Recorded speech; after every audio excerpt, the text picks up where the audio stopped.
بسم الله الرحمن الرحيم ولقد يسرنا القرآن للذكر فهل من مدكر.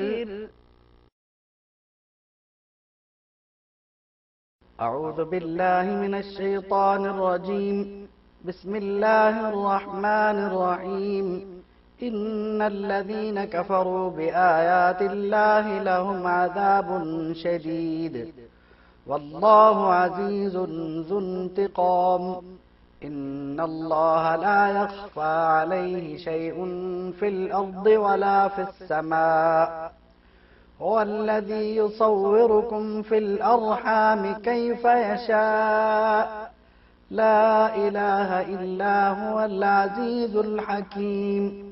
هو الذي أنزل عليك الكتاب منه آيات محكمات هن أم الكتاب وأخر متشابهات.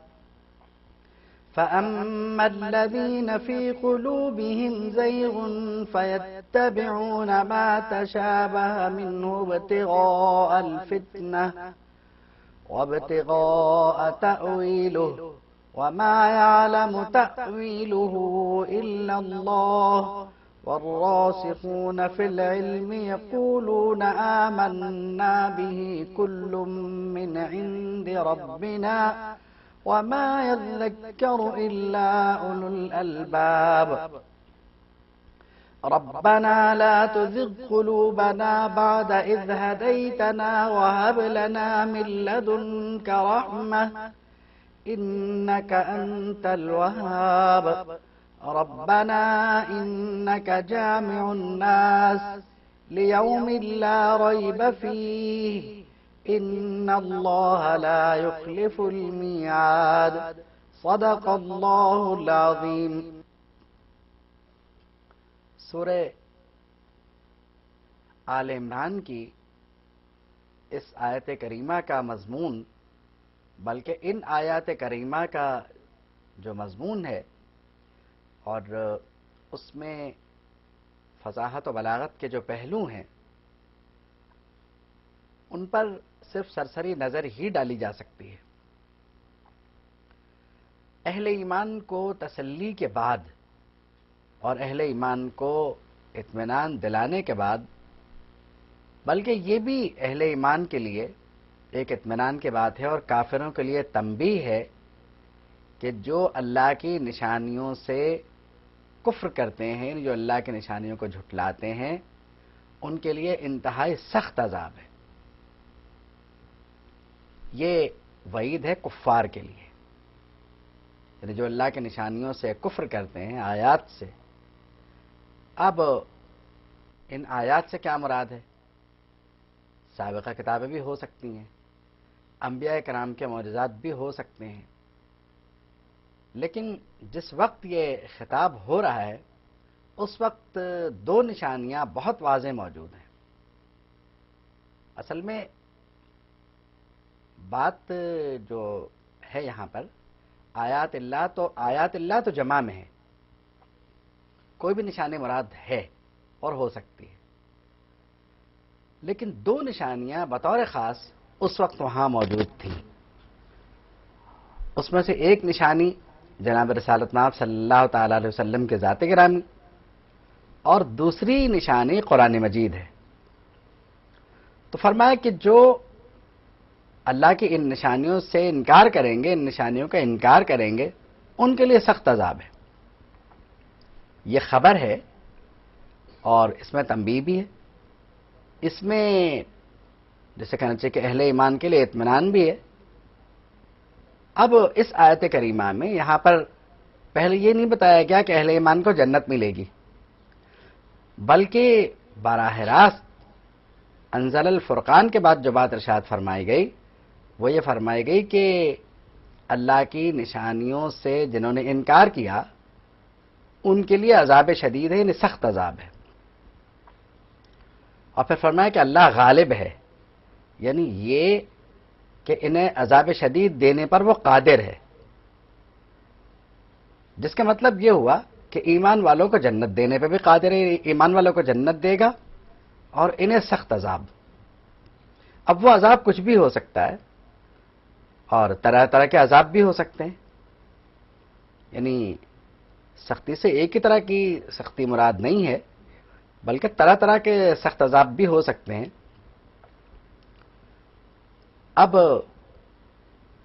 آپ اگر دنیاوی معاملات پر جائیں کہ یہ کیسا سخت عذاب ہے، دنیا میں تو یہ بڑے مزے میں ہے، تو بات یہ ہے کہ دنیاوی جو زندگی ہے اس سے کبھی دھوکے میں نہیں آنا چاہیے، کیونکہ دنیا جو ہے خود یہ ایک دھوکہ ہے، اور انسان کو دنیاوی معاملات دیکھ کر کے دھوکے میں نہیں آنا چاہیے کہ فلاں دنیا میں بڑا خوشحال ہے تو پھر عذاب شدید کیسا؟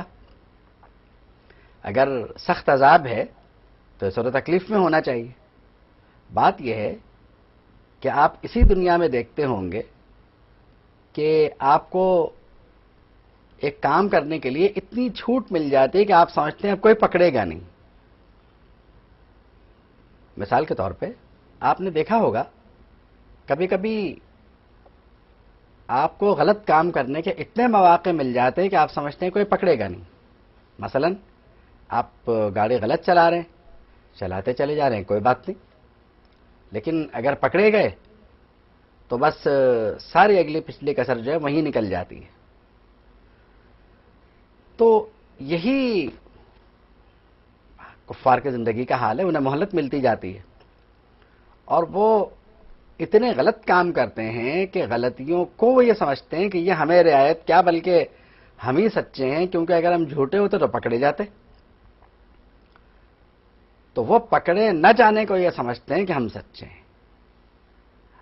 اور یہ کبھی کبھی ہوتا بھی ہے، غلط کام کرنے والا اکثر و بیشتر یہ سمجھتا ہے کہ اس کی غلطیوں کا جواز یہ ہے کہ وہ سچا ہے، اگر وہ جھوٹا ہوتا تو کوئی تو پکڑتا، کوئی تو روکتا، تو وہ اس ڈھیل کو ڈھیل نہیں سمجھتا، بلکہ وہ سمجھتا ہے کہ یہ جواز ہے میرے غلط کام کرنے کا، کہ یہی صحیح ہے جو میں کہہ رہا ہوں اور جو میں کر رہا ہوں۔ تو دنیاوی زندگی جو ہے یہ مہلت ہے اصل میں، اس مہلت کا غلط فائدہ اٹھانے والے یقیناً نقصان میں رہیں گے۔ اب آپ دیکھیے، جن لوگوں نے قرآن مجید کا اور نبی کریم صلی اللہ تعالی علیہ وسلم کا کہنا نہیں مانا، آج ان کا کیا حال ہے، تاریخ انہیں کیسے یاد کرتی ہے، اور قرآن مجید کی مختلف آیات ان کی بربادی کی شہادت دیتی ہیں۔ کون سا اسلوب ہے جو قرآن کریم نے انہیں سمجھانے کے لیے اختیار نہیں فرمایا؟ ہر اسلوب سے ان کو سمجھایا، مگر ان کے ذہن میں بات نہیں آئی۔ جس اعتبار سے ان کا علم تھا اسی لحاظ سے انہیں سمجھایا بھی گیا۔ اب یہاں جو بات ہو رہی ہے وہ یہ ہے کہ دنیاوی مہلت کو مہلت نہ سمجھو، یہ زندگی عارضی ہے، اس کے بعد بھی معاملات ہیں جو تمہاری سمجھ میں نہیں آ رہے۔ اب اللہ کا انتقام دنیا ہی میں ہو یہ ضروری نہیں ہے، لیکن آپ سوچیں کہ اگر انتقام کسی ایسے مقام پہ ہو جہاں آپ کے بس میں کچھ نہ ہو تو آپ کیا کریں گے؟ کیونکہ اللہ کے لیے تو یہ دنیا اور وہ دنیا برابر ہے۔ یہ تو ہمارے لیے مسئلہ ہے کہ اگر ہمارے اعمال کی گرفت وہاں پر جا کے ہوگی جہاں ہمارے لیے ازالے کی صورت ممکن نہ ہو تو ہم کیا کریں گے؟